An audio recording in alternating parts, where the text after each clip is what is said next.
Legal, gente, estamos chegando com mais um programa Bate-Papo, agradecendo sempre a sua importante companhia. Aqui na tela está o QR Code da nossa produção. Você entra em contato, manda o seu alô, seu abraço, sua sugestão de pauta e também a sua foto, a sua mensagem, o seu vídeo e conta da onde que você está assistindo o nosso programa. E aí, o seu rosto, a sua imagem, a sua foto, o seu nome vai aparecer aqui no mural do nosso programa e você ainda concorre a alguns prêmios do nosso programa. Combinado, gente? No programa de hoje nós vamos abrir aí conversando sobre tecnologia. Sabe aquele computador jurássico que você tem lá no seu quarto, escondidinho, lá que você comprou na década de 90, início dos anos 2000 e pela lei da obsolescência você acabou deixando abandonado? Será que isso aí tem solução? Será que serve? Para falar sobre tecnologia, eu convidei o Renan Augusto, ele que é empresário da Santa Tecnologia, para nos contar um pouco do mundo digital, tecnológico, hardware, software. Então, preste atenção, você vai gostar desse bate-papo. É isso, Renan? Tudo bem com você? Tudo Seja bom. bem-vindo. Bacana? Muito obrigado, Mário. Tem solução isso, Renan? Eu falei besteira. Aquele computadorzinho jogado lá que a pessoa diz, pô, isso aqui não serve mais para nada. Tem solução. Tem solução, Tem cara, solução. que legal. E o mais engraçado é que a pessoa acha que realmente é descarte. Que coisa, hein? Que é descarte. Eu tenho lá. Eu tenho dois, acho que devo ter como é que é o nome daquelas? Torres, né? Desktop, Desktop, é um né? gabinete. Tá lá abandonado e tenho também um laptop, cara. Uhum. Abandonado, né? Eu fico pensando, será que serve para alguma coisa isso aqui? Tem solução, viu? E na maioria das vezes, Mário, a gente consegue deixar ele até 35 vezes mais rápido. Você tá brincando, cara? 35 vezes mais rápido. Faz algumas mudanças internas. Começa pela higienização. Ah. A gente desmonta a máquina. Muitas das vezes os clientes chegam com uns casos assim, absurdos. Renan, minha máquina está com vírus. Travando. Quando a gente desmonta, abre e olha dentro da máquina, pelo de gato. Que coisa. Pelo de cachorro, que coisa. Barata, aranha. Meu Deus do céu. É surreal. Qual a coisa mais inusitada que você já encontrou dentro do computador aí? Foi a aranha. Aranha. A aranha enrolada e travada dentro da parte cooler do ali? cooler. Que coisa, Travada cara. ali dentro. O cooler não girava, cheio de poeira e aranha. Mas você falou, mas não muda, a tecnologia não muda de tempo em tempo? Tem que trocar algumas peças, alguns circuitos, ou serve? Porque os computadores antigos, principalmente os processadores, eram mais lentos, né? Isso, exatamente. Então não adianta só você botar memória se você não tem um processador que acompanhe isso. Exatamente.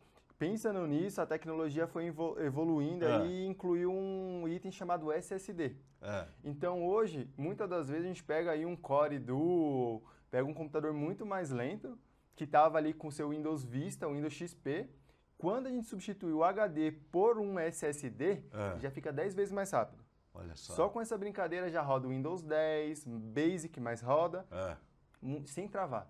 Porque hoje a gente vê que os programas são cada vez mais, exigem mais, né? Sim. E tem alguns computadores mais antigos que ele demora muito tempo para carregar. Exatamente. Isso você deve o quê, Renan? Isso é muita parte de memória RAM, higienização, troca de pasta térmica. Falando de pasta térmica, muita gente não faz uma... É igual ao ser humano, a gente tem que passar no médico, ir lá fazer um check-upzinho a cada 6 meses, ver como que está o nosso organismo. O computador é a mesma coisa, tanto o desktop quanto o notebook. Então esse negócio de fazer por conta própria e deletando, que nem a gente tem o hábito, né?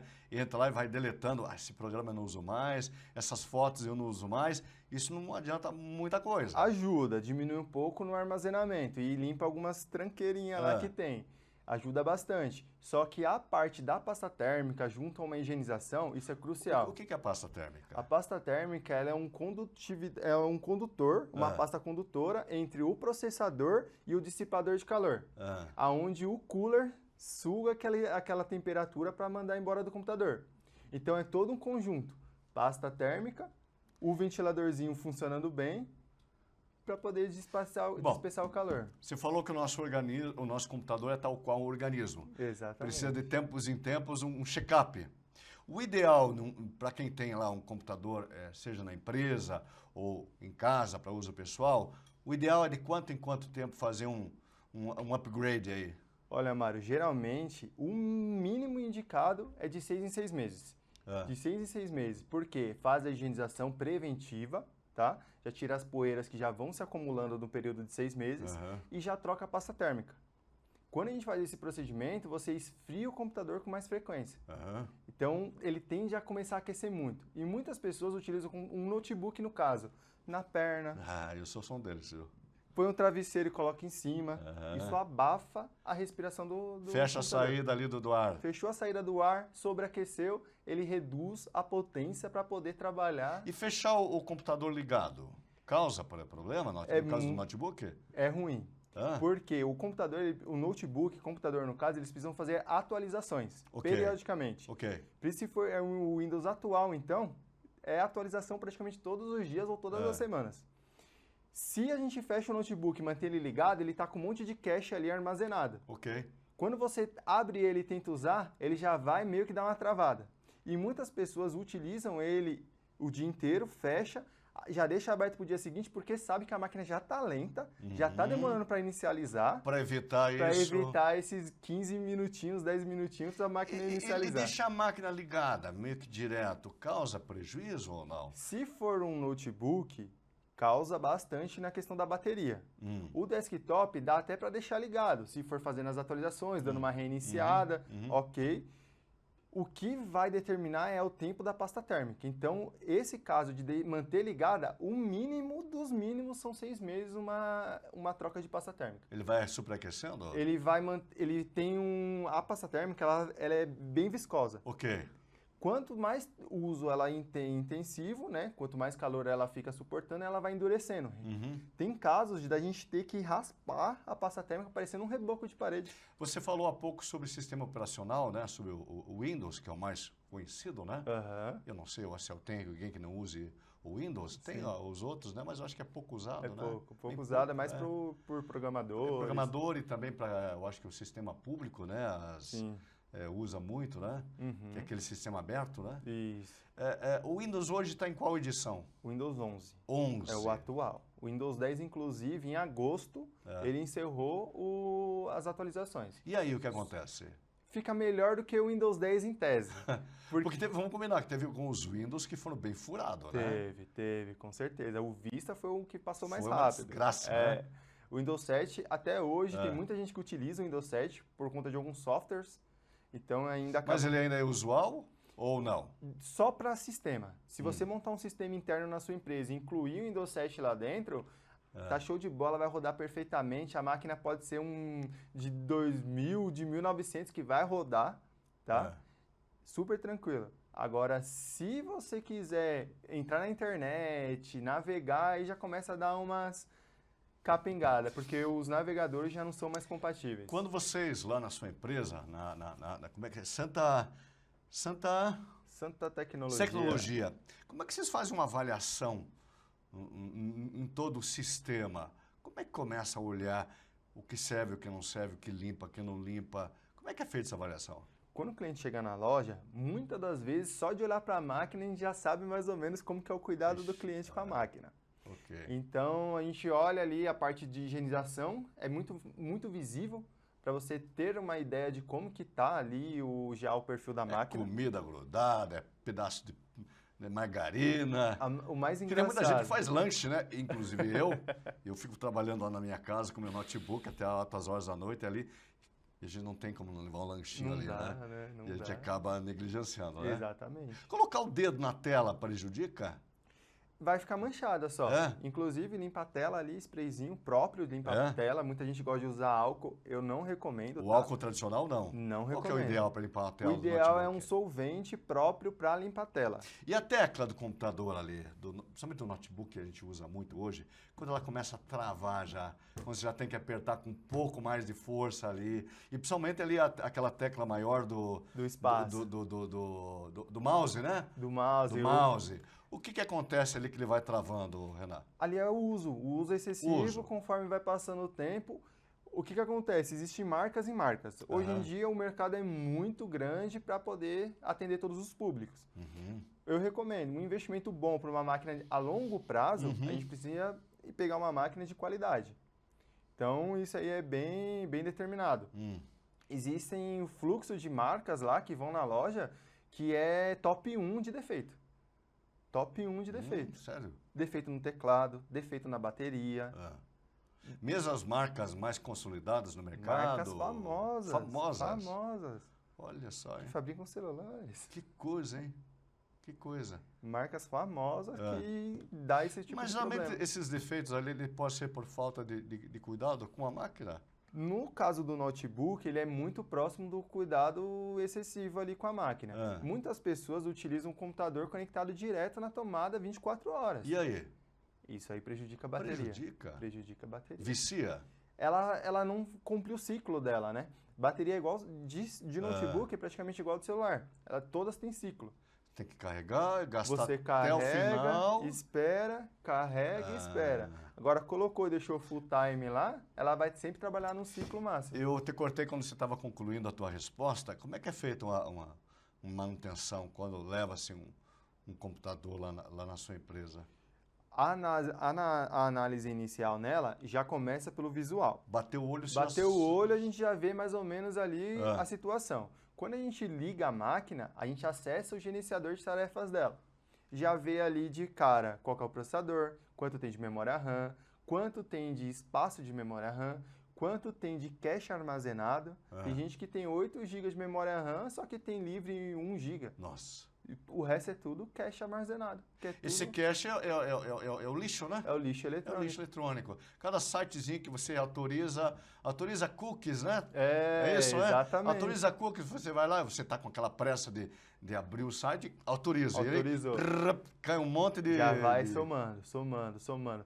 Teve casos de cliente que estava compartilhada a memória RAM com a memória do SSD. Nunca fez a limpeza de cache. Quando a gente foi fazer essa limpeza de cache, 45 GB livre. Máquina virou outra, só de limpar o cache. Mudar o processador já ajuda bastante? Ajuda, em casos de notebooks é mais limitado fazer esse tipo de processo. Alguns modelos de notebook antigo dá para você tirar o soquete e colocar outro. A maioria é soldado. Desktop é mais fácil. Desktop, a gente pega o processador de acordo com a placa-mãe, né? Que ela vai ter um limite aceitável e dá para dar o upgrade. Então, pela tua fala, o notebook é mais limitado em termos de expansão, você quer dar um upgrade no notebook, já é mais limitadão, é isso? Mais limitado. Os upgrades possíveis em notebook, eles estão mais relacionados a armazenamento, que daí entra o HD, SSD, NVMe, hoje em dia é 35 vezes mais rápido. NVMe é canhão para a máquina. Tanto que tem muito fabricante mandando NVMe nas máquinas com memória RAM de 4 GB já soldada na placa sem possibilidade de dar upgrade. Olha, incrível, né? Eu vejo que tem essa moçada que curte muitos jogos virtuais, né? Eles gostam de ter uma máquina um desktop mais potente, né? É, isso mesmo. E eu não sei se vocês fazem esse tipo de trabalho lá. Montamos, inclusive, de acordo com a necessidade. Que nem aqui o seu exemplo. Máquina aqui para rádio, para televisão, tem que ser máquina premium. Máquina com placa de vídeo boa, máquina com memória RAM boa, processador melhor ainda, de última geração. O Brasil fabrica alguma coisa, Renan? Ou a gente é totalmente ainda dependente da tecnologia chinesa que vem de fora? Que exatamente. Coisa, tem muitos fabricantes aqui no Brasil que colocam a marca, né? Marcas componentes, famosas, mas fabricação Mas por que nós não temos ainda a tecnologia? Por que investe tão pouco no Brasil em termos de tecnologia? Custo-benefício? Entra muita questão tributária. Tributária. Brasil é muito tributário. Tanto que a gente aqui no Paraná, a tributação relacionada a outros estados é surreal. Porque tinha uma época, eu nem sei se tem ainda, tinha alguns fabricantes nacionais, né? Acho que era Positivo, não sei se ainda existe essa marca. Existe. Inclusive, ela começou aqui, né, em Curitiba, né? Sim. Não sei se essa marca ainda existe. Existe. Comprou algumas outras marcas, né, famosas, inclusive a Vaio agora pertence a eles, mas os componentes em si são China, não tem como. A montagem é aqui no Brasil. Então, o que difere? É uma pergunta. O que difere? Se nós sabemos que os componentes basicamente são todos iguais, se eu estou comprando uma marca pela sua seu destaque no mercado, a marca valorizada, eu não incorro no risco de comprar apenas uma máquina cara, mas de repente o componente que vai estar ali dentro é igual uma máquina que não tem uma marca tão conhecida no mercado? Na verdade, isso acaba sendo um pouquinho relativo. É bem importante isso que você colocou, mas acaba sendo um pouco relativo. Por quê? Por mais que todos fabriquem igual, vamos dar exemplo do celular. Samsung e Apple são marcas famosas. Ok. São marcas que são tudo feito na China. Os componentes são todos feitos na China. Então passa por quê? Pelo controle de qualidade na hora da montagem? É um controle de qualidade diferenciado. Na hora de montar. Na hora de montar. Então, eu vou te dar o exemplo do notebook. Eu pego um notebook da marca Dell, eu tenho um notebook totalmente robusto, totalmente bem elaborado, uma marca melhor. Então, hoje, quando a gente faz uma referência de computadores, é Dell Top 1, como na base do Windows, depois vem um Lenovo e meio que acaba por ali. O que você acha do Apple? O Apple é uma máquina excelente, excepcional. Integração, porém, eu já acredito que tem que ter um ecossistema. Porque tudo depende. Ele fica meio que amarradão, né? Você amarra tudo. Né? Você tem que ser um celular Apple, um computador Apple e integrar tudo. Aí ficou sensacional. Casou o time. Ô, Renan, me diga uma coisa. Quando que uma máquina dá sinais aí que está na hora de ir para a UTI? Quando ela já está demorando muito para ligar. A máquina, para ligar, inicializar, tem alguns macetes, tá? Que é bem fácil do pessoal em casa fazer. Acessar lá o gerenciador de tarefa. No gerenciador de tarefa tem a parte de inicialização. Ali tem muita coisa que inicializa junto com o Windows sem necessidade. Dá para ir lá e desativar todos. Só deixar o antivírus, que é o essencial, ou algum software da empresa ali, do dia a dia, que seja mais essencial. Só que a maioria é não tem a necessidade e faz travar o computador. Porque ele inicializa já pensando em todos aqueles componentes para ativar ao mesmo tempo. Então, a inicialização de 10 segundos, às vezes 1 minuto no computador, conta isso. E também a parte do HD. Quando vocês fazem um atendimento a um usuário da área informática, geralmente eles vão até você ou a tua empresa vai até onde está instalado o computador para analisar a performance, o que é para ser mudado? Nós temos 3 categorias que a gente atua, tá? Loja física, em Santa Felicidade. A gente consegue receber o cliente até a loja para poder fazer toda essa parte de configuração, análise e tudo mais. Acessa remota a sua máquina, às vezes para fazer uma configuração, para fazer essa limpeza de cache, para deixar ela mais rápida na inicialização. Tudo isso remoto, super tranquilo. E quando tem um grande volume, nós vamos até o cliente. Aí nós vamos lá, nossos técnicos acompanham, vão lá e já fazem todo o mutirão e já resolve, às vezes, até mesmo no local, sem precisar tirar a máquina dali. Voltando àquele computadorzinho antigo, que muitas vezes a gente guardou muito conteúdo, é possível acessar esse HD, mesmo ele tendo parado muito tempo, e conseguir resgatar o que você postou lá 3, 4, 5 anos atrás, ou não? Isso é muito importante. A gente pega computadores e desktops que estavam parados há anos, tá? Há anos parados ali, com os HD tijolão. A gente consegue pegar esses HDs, transformar ele em um HD externo, fazer a leitura toda que tem ali dentro e tirar os arquivos. Aí transforma para um pendrive que é desse tamanho. Olha só que incrível, hein? Porque hoje mudou muito, né? Mudou muito. As máquinas antes eram...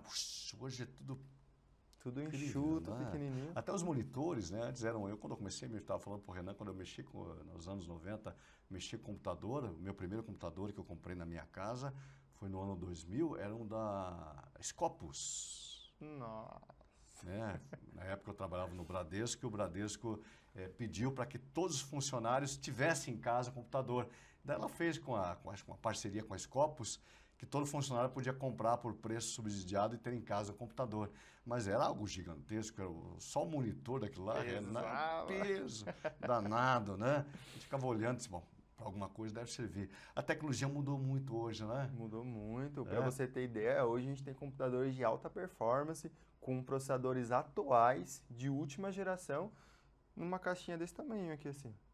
Para a gente finalizar, 3 dicas para o que a sua empresa gostaria de dar para o nosso telespectador em termos de como utilizar melhor sua máquina. Mário, falando para todo mundo em casa, higienização periódica a cada 6 meses, tá? Limpeza de cache praticamente toda semana, se possível. E sempre manter o computador, no caso de um notebook, resfriado. No caso, não com gripe, mas ele ventilado, tá? Isso é muito importante. Não ficar usando ele no colo, usar um carregador de alta performance. No caso original é muito melhor, porque isso interfere muito, Mário, no dia a dia. E de preferência leve num profissional, né? Exatamente, leve na... Bacana. Então vou colocar na tela aí, se você quiser saber um pouco mais sobre como manter o seu computador com uma vida útil mais longa, né? Exatamente. Porque a gente consegue aumentar a vida útil do computador, não consegue? Exatamente. Então eu sugiro que você entre em contato, então, Santa Tecnologia BR, é isso? @ Santa Tecnologia BR. BR. Então tá aí na tela, caso você queira acessar o Instagram do Renan Augusto, empresário, Santa Tecnologia BR, entra lá no Instagram, faça a sua pergunta. Ô Renan, como é que faz isso? Aquele computadorzinho e tal, né? Enfim, tira as dúvidas com o profissional, que é a melhor maneira. Porque esse negócio de ficar fuçando no computador, eu já fiz caca, viu? Eu já acabei deletando muita coisa boa ali, viu, Renan? E aí é complicado, né? Nossa, nem fala. Para recuperar aí é mais complicado ainda, Mário. Renan, muito obrigado, viu? Volte mais vezes falar sobre tecnologia. Com certeza, Mário. Bom, eu vou chamar um breve intervalo, gente. 1 minuto, nós estamos de volta. Melhor, só existe uma. E a melhor EAD do Brasil é a Uninter. Há quase 30 anos, investimos como ninguém em educação à distância. Com laboratórios reais para aulas práticas de verdade. E uma inovadora plataforma digital para interação direta dos professores com os alunos. Muita gente fala, mas só a Uninter prova. A melhor EAD do Brasil é a Uninter.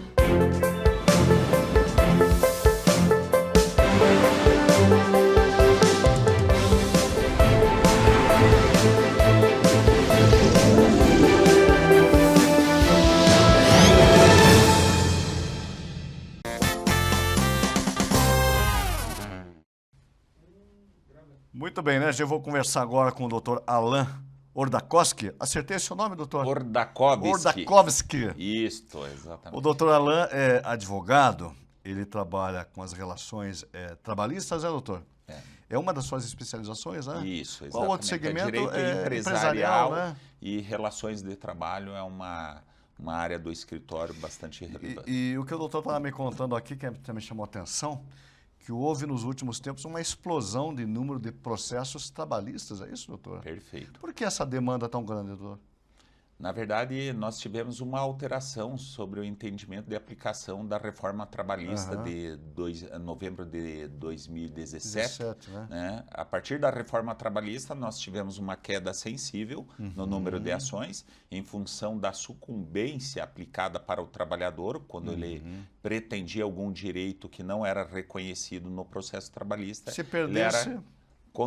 Era condenado a pagar as custas. Isso, custas e o advogado da outra parte. Exatamente. E isso aí meio que segurou. Inibiu um pouco. Inibiu, porque, por exemplo, mesmo pedidos de perícia de insalubridade, periculosidade ou até de doença ou acidente do trabalho, eles geravam custas para o judiciário como um todo, né, em função da contratação destes profissionais peritos. E, em muitos casos, não era reconhecido o direito pretendido.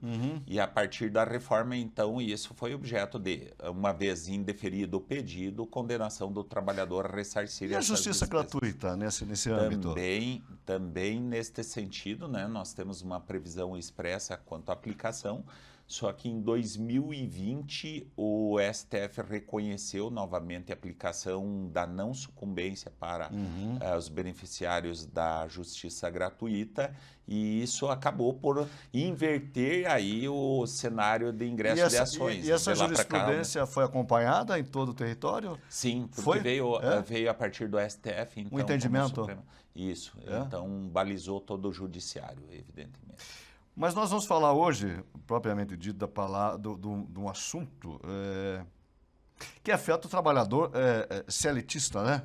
Que é um empréstimo consignado, doutor Alan, é isso? Exatamente, Mário César. Não afeta apenas o trabalhador CLT com carteira assinada, portanto, como também as relações de trabalho e as empresas hoje enfrentam um sério problema em razão da liberação desenfreada dos empréstimos. A gente fica pensando, triplicou a procura por empréstimo consignado. Mas isso é sinal do que, na tua visão, doutor? Esse aumento é necessidade, é endividamento do brasileiro, é queda no ganho salarial? Porque se eu vou em busca eu penso o seguinte, se alguém é um funcionário carteira assinada, ele tem lá os seus proventos no final do mês, né? E se ele está em busca de um plus, é que ele quer fazer frente a dívidas que não está conseguindo sanar com o seu salário.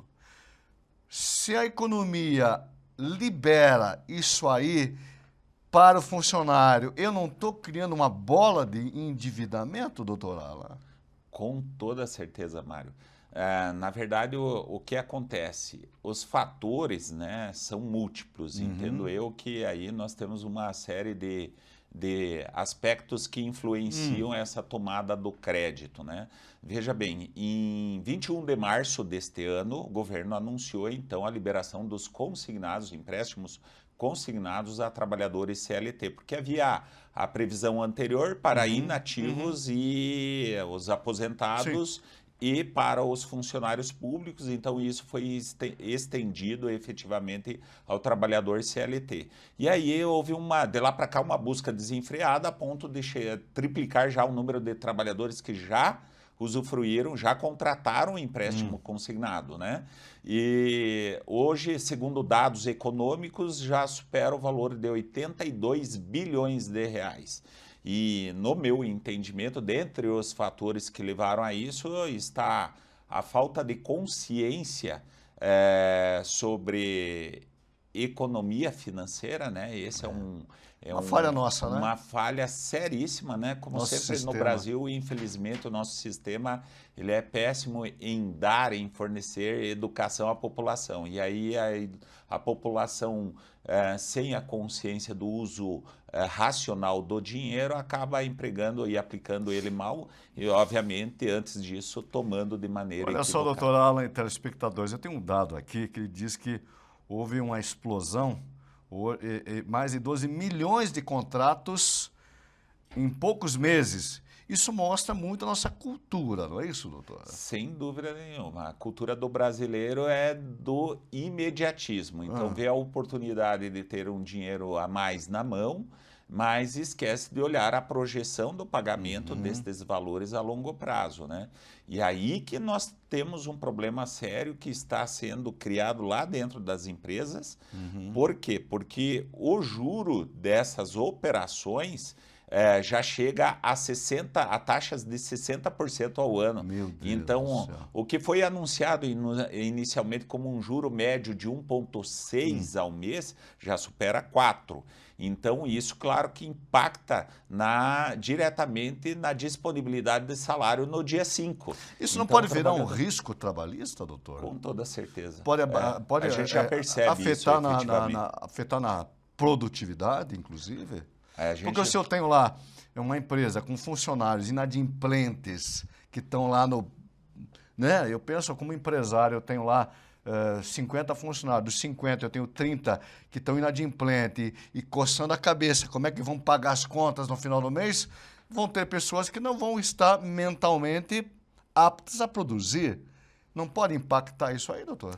Já tem impactado, a gente percebe isso nos clientes do escritório. O escritório atua em todo o Brasil para empresas de médio a grande porte, ou seja, com muitos colaboradores.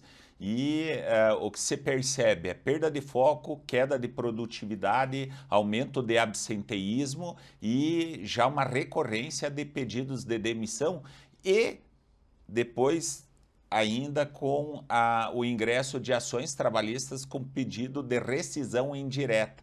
Então, porque, obviamente, o trabalhador fica sem dinheiro disponível e ele busca na Justiça do Trabalho uma maneira de gerar um caixa a mais, alegando que a rescisão foi motivada pela empresa e não pelo trabalhador. E, obviamente, os pedidos na própria ação relacionados diretamente a essa tomada. Eu acredito que isso tem acontecido bastante alegações e entrada com petições judiciais, né? Sem dúvida nenhuma. Que tipo de alegações têm sido feitas nessa seara?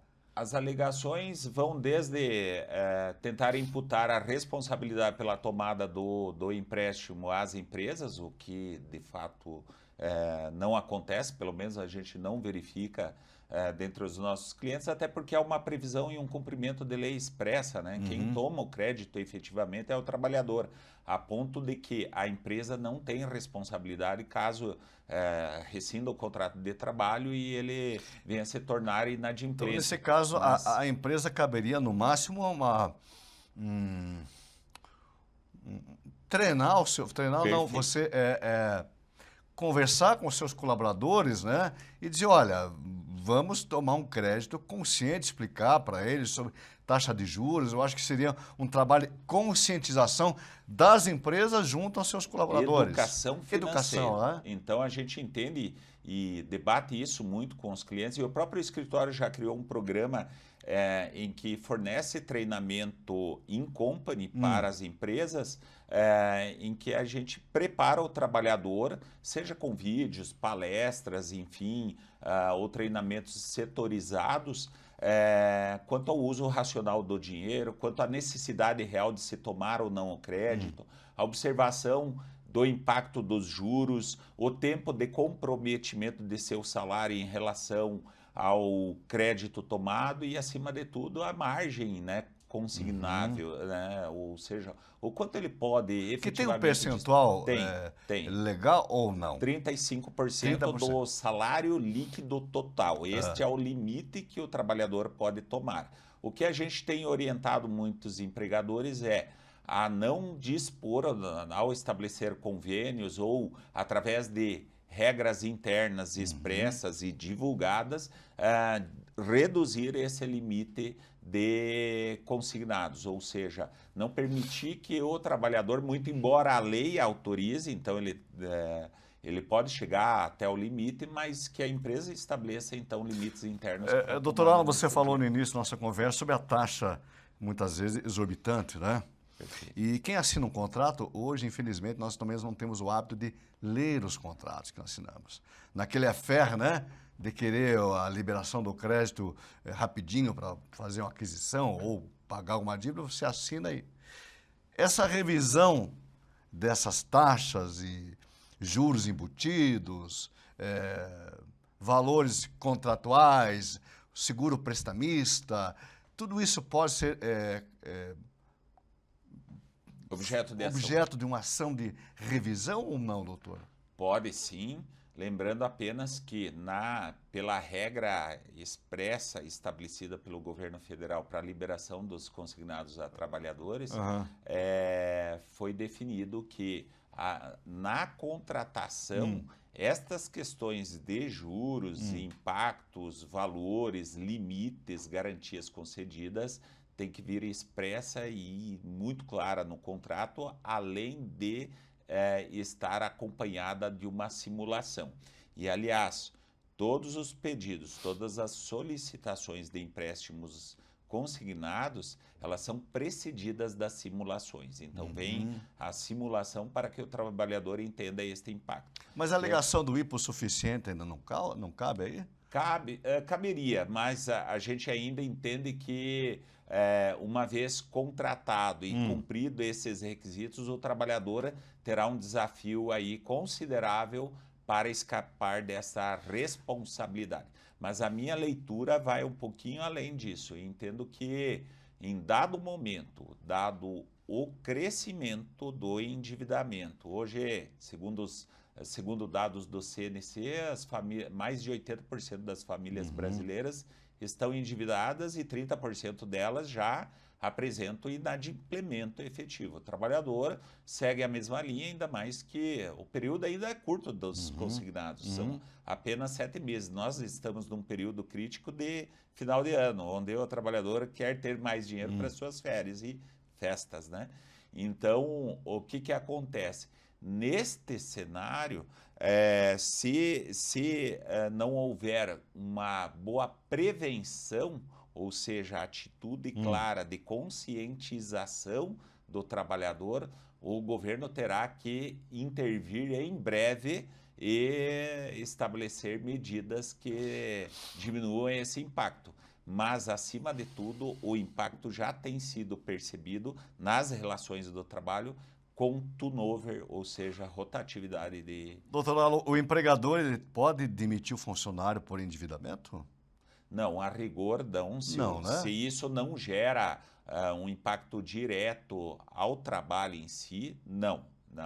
O trabalhador, desde que ele esteja cumprindo com suas obrigações trabalhistas, ou seja, comparecendo ao trabalho, executando suas atividades com responsabilidade, afinco, ou seja, sem desídia, sem cometer atos faltosos, a gente não vê como Doutor Lalo, você como especialista nesse segmento, o que você recomendaria tanto para empregados como para empregadores no tocante a essa temática? Primeiro aspecto, educação financeira, né? Conscientização sobre o impacto, economia em si, né? Entender, projetar, fazer o seu orçamento, não apenas imediato, mensal, mas de longo prazo, né? Reservando sempre valores para eventuais emergências, enfim, tendo reservas, e aí quem tem reserva não precisa a rigor do empréstimo, né? Mas ainda sendo ele necessário, que seja muito consciente, que haja uma pesquisa prévia grande, ampla e se busque sempre as menores taxas de juros, então, portanto, a contratação com instituições que têm uma disponibilidade de capital com juros menos impactantes. Para as empresas também, políticas internas que restringam, que procurem identificar quais são os bancos e instituições que trazem políticas mais acessíveis. A restrição também do volume consignável, né, para que isso através de políticas internas claras. Auditoria para entender se todo o procedimento foi respeitado, né, para que efetivamente a gente diminua este impacto. Eu tenho uma preocupação adicional que acho que é importante, Mário, a gente ponderar aqui, que é o fator da NR1 para o ano que vem, né? Que inclui as doenças psicossociais como doenças do trabalho, de natureza laboral. E eu entendo, e qual a conexão delas com o empréstimo consignado? É mais o empréstimo consignado, naturalmente, ele traz para o trabalhador mais uma pressão econômica e financeira. E a gente sabe que esta pressão ela é forte, né? Não há quem, diante de uma dívida, não se incomode, né? Então, naturalmente, isso tende a gerar, diante de tantas outras tensões do nosso dia a dia, da vida moderna do trabalhador, impacto sobre a psique, né? Impacto sobre a nossa saúde. Você veja uma coisa, doutor, o mercado assedia o consumidor, né? Muito. Pegue o seu cartão, aumentamos o seu cartão de crédito. Olha, cartão de crédito liberado, você abre o seu celular aqui, nosso celular, a todo momento tem alguém te ofertando um cartão de crédito com a possibilidade de você ter aí um movimento bastante interessante, né? Sem dúvida A oferta de crédito é muito grande. Isso aí não acaba meio que viciando o mercado? Te leva a você querer ter isso meio que imediatismo, não pensar direito? Não tenho dúvidas disso.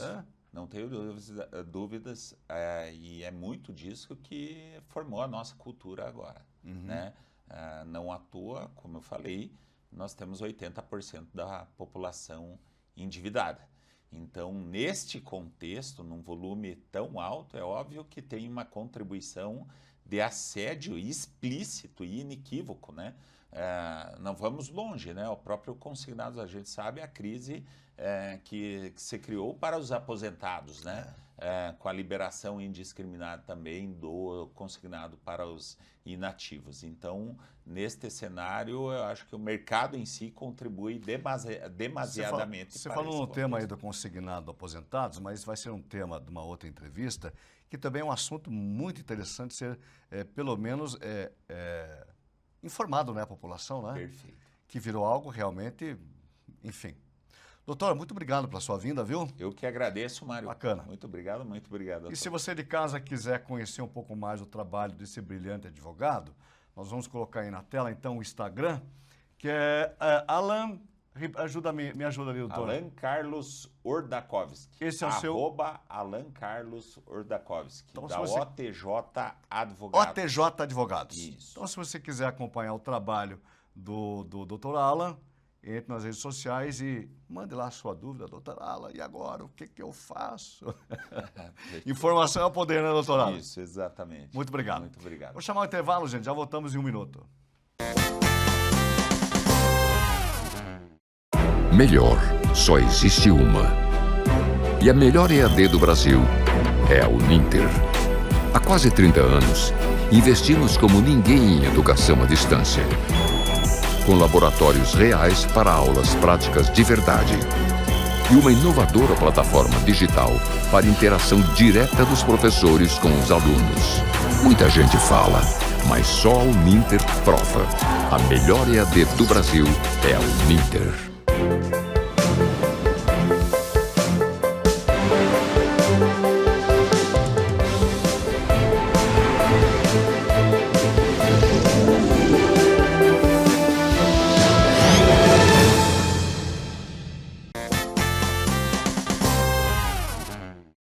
Muito bem, né, gente? Chegamos então aí no último bloco do nosso programa, mas agora nós vamos assistir juntos aí o quadro Mulher de Sucesso. É o quadro para você, mulher empreendedora de todo o Brasil. Quem apresenta esse quadro é a empresária, palestrante e mentora de mulheres, a minha amiga Vera Adib. Então acompanhe comigo, Mulher de Sucesso, vinheta na tela.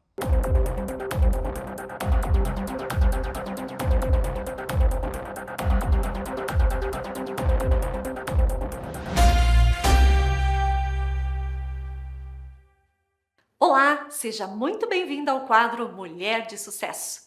E hoje nós vamos falar sobre um tema que normalmente as pessoas não acham que ele é tão relevante, mas eu quero te contar, ele é transformador para o seu negócio. E nós vamos falar hoje sobre o poder do elogio para trazer resultados positivos para o seu negócio. E muitas pessoas acreditam que o elogio é algo que você só faz dentro de casa, entre a sua família, ou muitas vezes até simplesmente esquecem que isso tem realmente um poder. Você sabe que o LinkedIn encomendou uma pesquisa sobre o nível de satisfação das pessoas que trabalham. E sabe o que eles descobriram? Que 60% das pessoas estão infelizes trabalhando. Talvez você, como empreendedora, esteja passando muitas vezes por momentos difíceis, assim como os seus colaboradores. Talvez você, naquele momento de estar tendo dificuldades, você não se sinta tão entusiasmada para continuar o seu negócio. Isso também pode estar acontecendo com os seus colaboradores. Mas você é uma líder e, como líder, a gente deve tomar algumas atitudes para que a nossa liderança realmente surta resultados positivos para o nosso negócio, para o ambiente da empresa, para a cultura que você quer colocar entre as pessoas. Então, eu quero te contar 4 razões que vão fazer com que você aprenda a usar o elogio de forma genuína, autêntica, verdadeira e transformadora. E a 4ª razão, ela vai ajudar na sua autoridade perante o mercado de trabalho e perante as pessoas que trabalham com você. Então vamos lá, qual é a primeira razão poderosa para o elogio? Quando você recebe um elogio, você como líder, o que acontece com você? Você se sente entusiasmada, você sente que a tua capacidade de liderança está sendo confirmada pelas pessoas. Imagina alguém chegar para você e dizer que por causa do seu trabalho, a vida dela está muito melhor. Isso não traria uma gratificação para você? O seu coração ficaria leve e feliz e você iria entender que você está exatamente no caminho certo daquilo que você está trazendo para o mundo, do negócio que você está colocando na mão das pessoas. A segunda razão é em relação ao seu cliente. Quando você elogia um cliente, quando você destaca algo que ele fez muito positivamente em relação às escolhas que essa pessoa está fazendo, como por exemplo, quando você chega para ela e fala: a sua criatividade ajudou muito no desempenho dos negócios, a sua visão detalhista ajudou a aprimorar o nosso trabalho. Você está fazendo com que a cliente que veio até o seu negócio compreenda que ela faz parte desse universo, que ela sim é importante, que você, quando planeja o crescimento das suas vendas, quando você planeja com que sua equipe trabalhe unida, você faz com que essa cliente perceba que ela está também agregando valor ao seu negócio com a participação dela, porque você está valorizando a opinião dela a respeito do seu produto ou do seu serviço.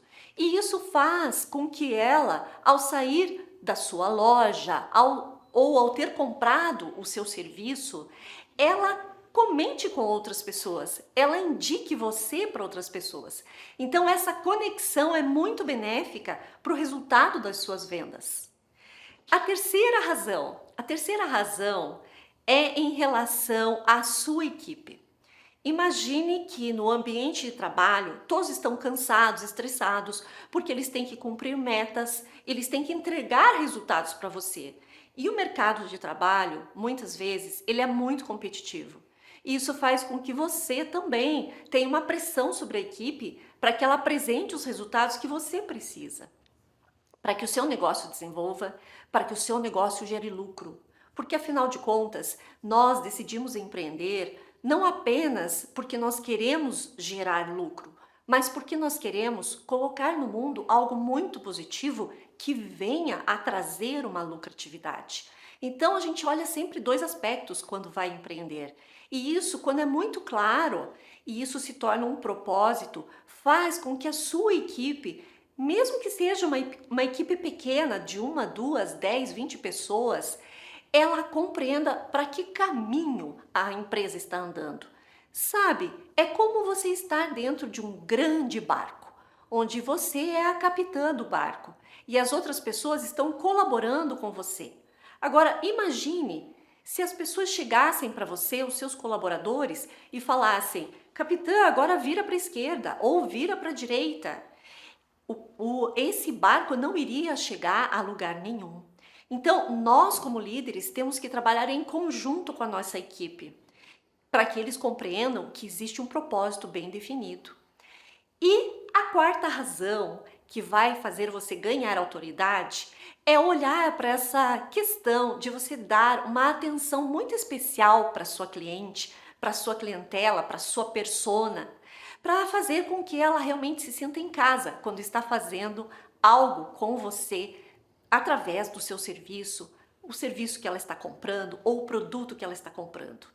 Isso faz com que ela, num nível de satisfação elevado, ela chegue para a amiga, ela chegue para outras pessoas que têm negócios diferentes do seu e indique o seu negócio. Com isso você ganha autoridade, porque isso também acaba indo parar nas redes sociais e faz com que o boca a boca gere realmente uma interação entre outras pessoas e uma procura por aquilo que você oferece.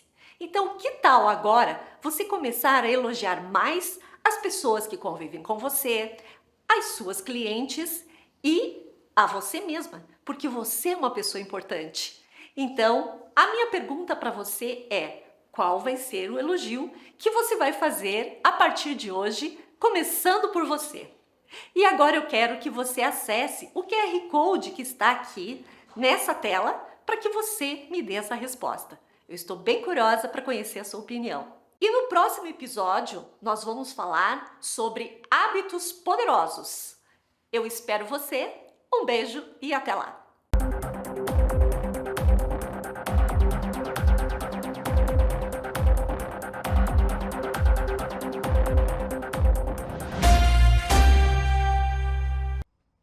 Muito bem, chegamos então ao final do nosso programa Bate-Papo e agradecendo de novo então a sua importante companhia. Aqui na tela o QR Code do nosso programa, caso você queira participar, então mandando o seu alô, seu recado, sua foto, seu vídeo, da onde que você está assistindo o nosso programa. Mande o seu material e você vai aparecer aqui no mural do nosso programa. Tá certo, minha gente? Muito obrigado, um abraço a todos e até o próximo programa. Tchau, tchau.